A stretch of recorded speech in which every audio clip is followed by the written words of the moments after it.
বিএনপির ভারপ্রাপ্ত চেয়ারম্যান তারেক রহমানের ৩১ দফা বাস্তবায়নে ওয়ার্ড বিএনপির উঠান বৈঠক অনুষ্ঠিত হয়েছে। ব্রাহ্মণবাড়িয়ার নবীনগর থেকে জহিরুল ইসলামের পাঠানো প্রতিবেদনে থাকছে বিস্তারিত।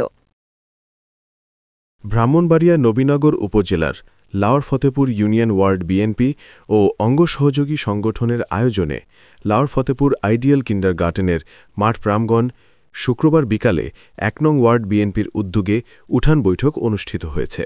ওয়ার্ড বিএনপির সভাপতি খুরশিদ আলমের সভাপতিত্বে লাওর ফতেপুর ইউনিয়ন যুবদলের নেতা আজিজুল হক আশিকের চমৎকার সঞ্চালনায় অনুষ্ঠানে উপস্থিত ছিলেন উপজেলা বিএনপির সাংগঠনিক সম্পাদক আশরাফ হোসেন রাজু, সাংগঠনিক সম্পাদক ২ দেলোয়ার হোসেন সোহেল, চট্টগ্রাম মহানগর বিএনপির সদস্য আতিকুর রহমান আতিক, উপজেলা বিএনপির সহ সাংগঠনিক সম্পাদক ডাক্তার ইদ্রিস, অ্যাডভোকেট সাইফুর রহমান, উপজেলা বিএনপির সাবেক সদস্য আতিকুল হক শিশু, অত্র ইউনিয়ন বিএনপির সভাপতি এম এ কাহার, সাধারণ সম্পাদক সাইফুল হক শামীম, যুব বিষয়ক সম্পাদক শাহিন আহমেদ, সাংস্কৃতিক বিষয়ক সম্পাদক আবু সায়েদ, ২ নং ওয়ার্ডের বিএনপির সভাপতি মিজানুর রহমান, সাধারণ সম্পাদক কামাল মিয়া, ইউনিয়ন কৃষক দলের সিনিয়র সহসভাপতি মোহাম্মদ ফারুক মিয়া, ইউপি সদস্য এমদাদুল হক ইদন, ১ নং ওয়ার্ড যুব দলের সভাপতি আলী আকবর সহ আরও অনেকে উপস্থিত ছিলেন।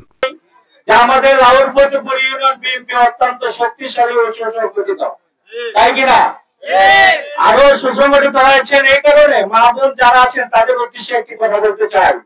বিগত ৩ সরকারের ফেসি সরকারের আমলে দেখেছেন আপনারা ঘরে কাজ করতে হলে কাউকে চাঁদা দিতে হয়েছে না? এই ১ বছরে এই অন্তর্বর্তী সরকারের আমলে যদিও বিএনপি ভালো পজিশনে থাকে, সম্ভবত কাউকে চাঁদা দিতে হয় নাই। এই কথাটা সত্যি।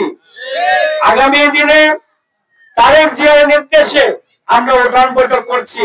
আপনারা মা বোন যারা এসেছেন তাদের মা বোনকে আরো মা বোনকে বুঝাবেন, এবং যারা ভাই চাচা ছেলে মেয়ের মতো বয়সী যারা এসেছেন তারা মা বোনকে বুঝাবেন। আগামী দিনে যদি তারেক জিয়া নেতৃত্বে এই দেশে সরকার গঠন করে তাহলে সবাই মিলেমিশে এই দেশ একটি সমৃদ্ধশালী এবং শান্তিপূর্ণ সরকার গঠন হবে। তারেক জিয়ার নেতৃত্বে আমরা ঐক্যবদ্ধ বিএনপি চাই। নবীনগর বিএনপিকে জাকির নমিনেশন দেয় তাদেরকে আমরা বিজয়ী করবো, ঐক্যবদ্ধভাবে কাজ করবো, আমরা মিলেমিশে কাজ করবো। আমরা কোনো গ্রুপিং দেখতে চাই না, আমরা দলাদলি কোনো দেখতে চাই না, আমরা ঐক্যবদ্ধ বিএনপি দেখতে চাই। যাকে দাঁড়িয়ে শীত দেবে আমরা তাকে ঐক্যবদ্ধভাবে আমরা বিজয়ী করে নিয়ে আসবো ইনশাআল্লাহ। এ সময় বক্তারা বলেন, বর্তমান সরকারের দুঃশাসন ও দুর্নীতি থেকে মুক্তির একমাত্র পথ হল এই ৩১ দফা বাস্তবায়ন। এজন্য তৃণমূল পর্যায়ে জনগণকে সম্পৃক্ত করার আহ্বান। দীর্ঘ ৪০ বছর যাবত রাজনীতি করি। গতকাল ফেসবুকে একটি কথা দেখলাম, আমাদেরকে বলা হয় আমরা নাকি বিএনপির দালাল। শুনে খুব কষ্ট লাগলো।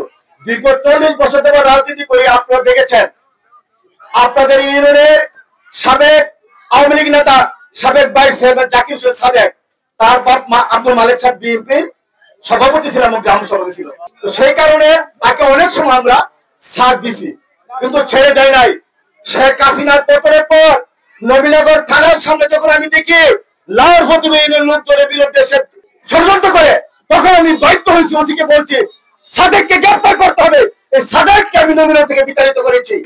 আপনাদেরকে বলবো সে ছিল এলাকার গডফাদার, তাদের মতো যারা গডফাদার আছে বিএনপি নেতৃত্বকে বলবো আপনারা লিস্ট করেন যারা বিগত দিনে আওয়ামী লীগের দালালি করেছে, আপনাদেরকে গড়ে থাকতে দেয় নাই, তাদেরকে আপনারা ছাড় দিবেন না।